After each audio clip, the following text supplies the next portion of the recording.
നമുക്കിനി ഒരു ആവേശമേറുന്നൊരു വാർത്തയിലേക്ക് പോകാം. നമുക്കൊന്ന് വള്ളംകളി കാണാൻ പോകാം. വള്ളംകളി എന്ന് പറയുമ്പോൾ നമ്മുടെ നെഹ്റു ട്രോഫി ദിവസങ്ങൾ മാത്രമാണ് നെഹ്റു ട്രോഫിക്കുള്ളത്. വരുന്ന ശനിയാഴ്ചയാണ് പുന്നമടക്കായലിൽ ആവേശത്തിൻ്റെ ഓളങ്ങൾ തീർത്തുകൊണ്ട് നെഹ്റു ട്രോഫി നടക്കാൻ വേണ്ടി പോകുന്നത്. കുട്ടനാട്ടിലെ ചുണ്ടൻ വള്ളങ്ങളൊക്കെ കപ്പിനായിട്ടുള്ള തീവ്ര പരിശീലനത്തിലാണ്, അവസാനവട്ട ഒരുക്കത്തിലാണ്. ഷാജഹാൻ നമ്മളോടൊപ്പം ആലപ്പുഴയിൽ നിന്ന് ചേരുകയാണ് വള്ളംകളിയുടെ ആവേശ കാഴ്ചകൾ പങ്കുവയ്ക്കാനായിട്ട്. നമുക്ക് ഷാജി രാവിലെ തന്നെ തുഴയാൻ പോയിരിക്കുകയാണ്. Shaji, good morning.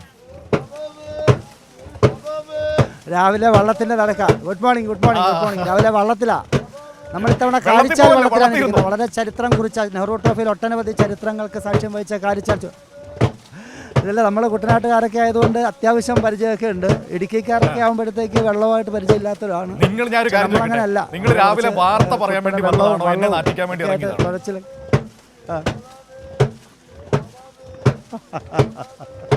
അല്ല മതി, നമുക്കുണ്ടല്ലോ. നമ്മൾ നാളെ മറ്റന്നാളെ കയറുമല്ലോ. നമ്മൾ കയറുമല്ലോ. 2 ദിവസത്തിലൂടെ നമ്മളിവിടെ വരുമല്ലോ ലൈവ് ചെയ്യാനായിട്ട്. ഇതിപ്പോൾ ഞാൻ നിൽക്കുന്നത് PBC ചുണ്ടലിലാണ്. PBC ചുണ്ടൽ എന്ന് പറഞ്ഞാൽ Pallathuruthy boat club. Pallathuruthy boat ക്ലബ്ബിലാണ് ഞാനിപ്പോൾ ഇരിക്കുന്നത്. പള്ളാത്തുരുത്തി ബോട്ട് ക്ലബ്ബിനെ കുറിച്ച് പറയുമ്പോൾ ഇപ്പോൾ നെഹ്റു ട്രോഫിയിലെ ഏറ്റവും കൂടുതൽ തവണ, ഇപ്പോൾ ഈ കഴിഞ്ഞ 2-3-4-5 വർഷങ്ങളായിട്ട് കൂടുതൽ തവണ കപ്പടിക്കുന്ന കേരളത്തിലെ എല്ലാ മത്സരങ്ങളിലും CBL അടക്കം ഹാട്രിക്ക് നേടി, നെഹ്റു ട്രോഫിയിൽ ഹാട്രിക്ക് നേടി. ഇപ്പോൾ നമുക്കറിയാം, ഇപ്പോൾ ഈ നെഹ്റു ട്രോഫി ഇപ്പോൾ ഈ തുടങ്ങുന്നതിന് മുൻപായിട്ട് നല്ല തീവ്ര പരിശീലനത്തിലായിരുന്നു ഇവർ. പക്ഷേ നമുക്ക് ഇതിനിടയ്ക്ക് ചൂരൽമല പ്രശ്നങ്ങൾ കാരണം കുറച്ച് നീട്ടി വെക്കേണ്ടി വന്നു. അതിനുശേഷമാണ് ഇപ്പോൾ അവർ വീണ്ടും പരിശീലനത്തിന് ഇറങ്ങിയിരിക്കുന്നത്. ഇതിനിടയിൽ പ്രാദേശികമായിട്ടൊരു 4-5 മത്സര വള്ളംകളികളൊക്കെ തന്നെ നടന്നു. അതിലൊക്കെ തന്നെ PBC ആണ് വിജയികളായിരിക്കുന്നത്. ഇത്തവണ ഒരു പ്രത്യേകതയുണ്ട്. ഇവർ ആദ്യമായിട്ട് കാരിച്ചാൽ ചുണ്ടലിനെ തുഴയുകയാണ്. കാരിച്ചാൽ ചുണ്ടലിനെ കുറിച്ച് പറയുമ്പോൾ നെഹ്റു ട്രോഫിയിൽ ഏറ്റവും അധികം തവണ കപ്പടിച്ച ഒരു ടീമാണ്. സാധാരണഗതിയിൽ നമുക്ക് കുട്ടനാട്ടിൽ വള്ളങ്ങൾക്കാണ് പ്രാധാന്യം. പക്ഷേ ഇത്തവണ അതല്ല, ടീമിനാണ് പ്രാധാന്യമെന്ന് തെളിയിച്ചിരിക്കുകയാണ് PBC എടുക്കുന്ന എല്ലാ വള്ളങ്ങളും മത്സരിച്ച് വിജയിക്കുന്നു. നമുക്കിപ്പോൾ കാണാം. ഇതിനോടൊപ്പം തന്നെ ഇവരുടെ കോച്ച് മറ്റൊരു വള്ളത്തിൽ ഇവർക്ക് പരിശീലനം കൊടുക്കുന്നു. അങ്ങനെ തീവ്ര പരിശീലനത്തിനാണ് ഈ വള്ളങ്ങളൊക്കെ തന്നെ. പക്ഷേ അതിൽ ഏറ്റവും മുൻപന്തിയിൽ നിൽക്കുന്നത് നമുക്കിപ്പോൾ പറയാൻ സാധിക്കുന്നത് ഈ PBC തന്നെയാണ്. അതായത് പുന്നമട ബോട്ട് ക്ലബ്ബ് തന്നെയാണ്. എന്തായാലും പള്ളാത്തുരുത്തി ബോട്ട് ക്ലബ്ബ് തന്നെയാണ്. എന്തായാലും വളരെയധികം ആവേശത്തിലാണ് വള്ളംകളിക്കാരൊക്കെ തന്നെ. അവർ രാവിലെ പരിശീലനമുണ്ട്, വൈകിട്ട് പരിശീലനമുണ്ട്, ഇതിനിടയ്ക്ക് ഫിസിക്കലുണ്ട്. ഇവരൊക്കെ തന്നെ വളരെ തളർന്നിരിക്കുകയാണ് തോന്നുന്നത്. പ്രാക്ടീസിൻ്റെതായ ക്ഷീണം എല്ലാ തുഴച്ചിലുകാർക്കും ഉണ്ട്. പക്ഷേ എങ്കിലും നമുക്ക് ഒരേ ഒരു ലക്ഷ്യമുള്ളൂ, നെഹ്റു ട്രോഫി ഈ സെപ്റ്റംബർ 28-ാം തീയതി നടക്കുന്ന 3-4 ദിവസമേ ഉള്ളൂ. അതിനുവേണ്ടിയുള്ള പരിശ്രമത്തിലാണ് എല്ലാ തുഴച്ചിലുകാരും. എല്ലാവരും ട്രോഫി മാത്രമേ ലക്ഷ്യം ചെയ്യുന്നത്, അതിനായിട്ട് ഹാർഡ് വർക്ക് ചെയ്യുന്നു. ഇത്തവണയും വിജയപ്രതീക്ഷ തന്നെയാണ്. എങ്ങനെയുണ്ട് ടീം? എങ്ങനെയുണ്ട് പൊതുവെ? അടിപൊളി ടീമാണ്. സാധാരണഗതിയിൽ മനു നമുക്ക് കാണാൻ കഴിയുന്നത്, സാധാരണ ഈ കുട്ടനാട്ടിലെ മിക്ക ക്ലബ്ബുകൾക്കും വടക്കേ ഇന്ത്യയിൽ നിന്നുള്ള സായിയുടെയൊക്കെ പ്ലേയേഴ്സ് കളിക്കുന്നുണ്ട്. പക്ഷേ ഈ PBC അതായത് പള്ളാത്തുരുത്തി ബോട്ട് ക്ലബ്ബിൽ ഇത്തവണ പൂർണ്ണമായിട്ടും കുട്ടനാട്ടുകാരെ അണിനിരത്തിക്കൊണ്ടുള്ളൊരു മത്സരത്തിനായിട്ടാണ് അവർ സജ്ജമായിരിക്കുന്നത്. അതിൻ്റെ എല്ലാവിധ ആവേശവും വാശിയും ഒക്കെ തന്നെ കളിക്കാറുണ്ട്. നമുക്കിപ്പോൾ കാണാം, എല്ലാം ചെറുപ്പക്കാരായിട്ടുള്ള പിള്ളേരാണ്.